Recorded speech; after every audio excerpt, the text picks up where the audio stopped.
we're going to look at Jumongi. We've looked at it before in Striking Treasures under Bujinkan, but because we're doing Kihon Happo, we'll recap it, and it's not going to be a very long video on this one because we've already done it. So we're just going to look at a couple of other options.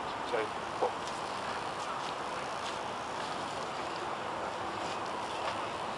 oh, thank you.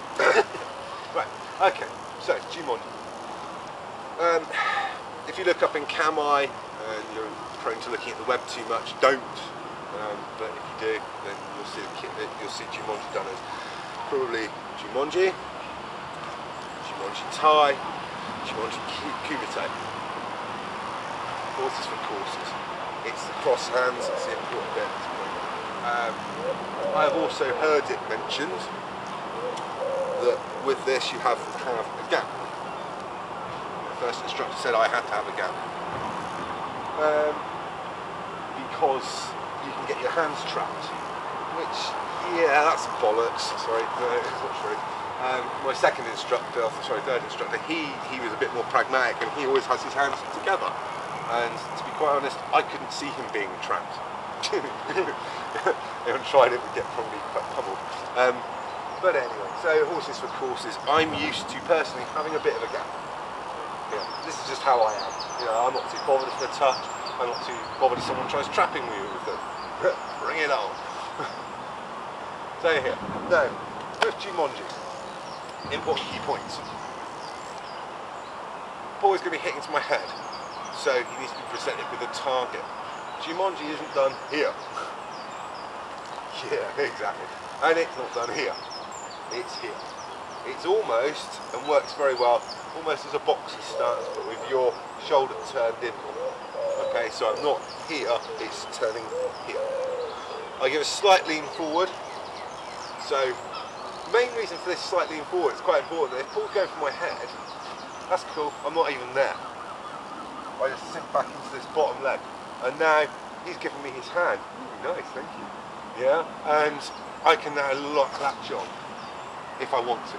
This isn't the technique, but this is just explaining about distance. Okay, so, the most important thing about martial arts is not getting hit, or at least not getting hurt, not being there. Yeah, if you can avoid a fight, great. So you present a false face, a false target. Yeah. So me being here, if you look at the distance, it'd be nice to be able to draw on the video of this to be able to see this. But if you look at this distance as a straight line here, when I'm leaned in here and giving this target, in actual fact, I'm not even a foot within that. I'm probably a whole foot away. So when Paul's setting up my head here to hit me, yeah, I'm actually so far outside of his fist range, it's unreal. Now, the inexperienced fighter is going to follow that line, and they're going to lean through, at which point, oh, lovely. This is a lot about how taking balance works so well, is by giving that false distance and then the experienced fighter following that. And you can do it much more subtly than that. Just by being here, I can just come here. And because I'm coming back, I've now got that balance. And it's so subtle, and it's gone now because Paul's obviously settled. This is an instantaneous thing. Consider that, play with it, it's the only thing you can do, and I can't really, apart from doing kumite and sparring, there's no real other way of showing that, and then even then it's going to be too fast, so it's not really going to be a benefit. Hence why we don't spar, because it's just not going to be beneficial, not to actually showing you anything. It looks nice, but anyway, right. So digressing as I usually do, go back to the point. So I set myself in. I'm not really going leg-wise, knee still really in line with the ankle here as I'm leaning in. So as ball comes in to punch, I'm moving off 45 degrees. I'm dropping my weight into my back right leg, and my hand's coming off square to my chest with my shoulder as a turn here. Now all I simply do is I turn back here, which opens Paul up nicely. Well, all sorts of lovelies. But we're not going to do that, we're going to come through and strike the thumb. Now I keep this fist up in the way. He's not going to want to come back and punch me because he's going to walk straight into that. So I lower it. This gives me my time to reset onto my back leg before he punches. Then when he punches again, I come off 90 degrees. Again, fists down, shoulders square to my body, I turn back. Now I can come through. And I drive that in with my nick.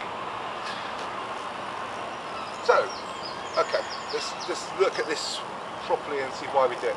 Because if this sounds like I'm droning on, yes I am, because you need to get this right. If you don't get this right and you form bad habits now, you'll be stuck with those bad habits until a couple of years down the line when some instructor goes, where the hell did you learn that? If they're decent enough to do that, which they should be. But you'll go, oh, I learned it from such and such, and yeah, you're not going to say you learnt this off of me. You're not actually doing it wrong. And if you are doing it wrong, it's not because I haven't told you how to do it right. So, this angle here, so you can see what's going on. And there's my back, but the importance is that you'll see why I'm moving, where I'm moving. So, from here, I come off, block, strike. Now, from here, that fist now, from our starting distance, is so much nearer that I need to now get into my back leg, because I'm going to propel off my back leg. Because I drop it, I come off here.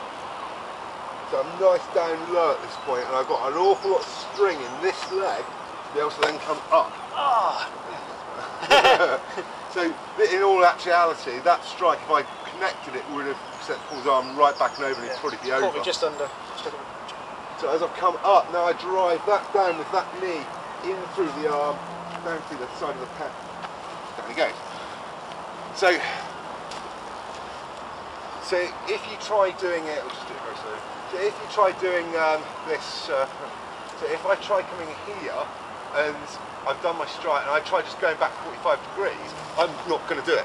I'm just never going to make it. No chance. Hence why we do it like this. So okay, we're going to just look at a hanker of that. Because what if this strike doesn't connect properly, either of these, and I haven't got my guard up, so Paul's already going to fly through. This is more probable, you know, once adrenaline's kicking in, you know, this is done properly, it's not going to make a lot of odds, but okay, yeah, there's a lot of what if variables, hence why we do hanker. So my hanker for this one. So I move off 45 degrees, a strike in here. Now, this hand's not up, so Paul can feel quite happily.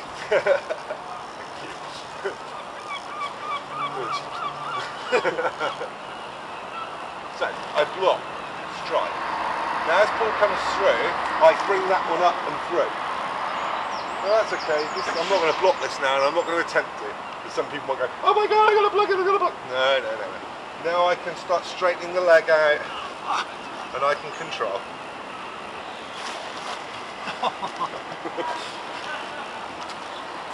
Probably dentist anyway. So, if we go from this, so you can see this. So, I come off, block, strike. Now this is quite low, so Paul doesn't see it. So as he comes up through, I literally just slap up under the jaw. It's not meant to hurt, but it is just diversion. Now, obviously, again, I can't really, well I can hit, quite happily. Yeah. And then I can move out, and I can control, and I can do 500,000 other things. So, yeah, have a go with that. Now, as I said, important, 90 degrees, first one is 45 degrees. Second one, 45 degrees, 90 degrees. Use your spring in your legs to actually give your blocks. Play with that, be safe with it. It is a powerful technique if you connect it right, because all your body is going into that strike. So you can kill out arms quite easily.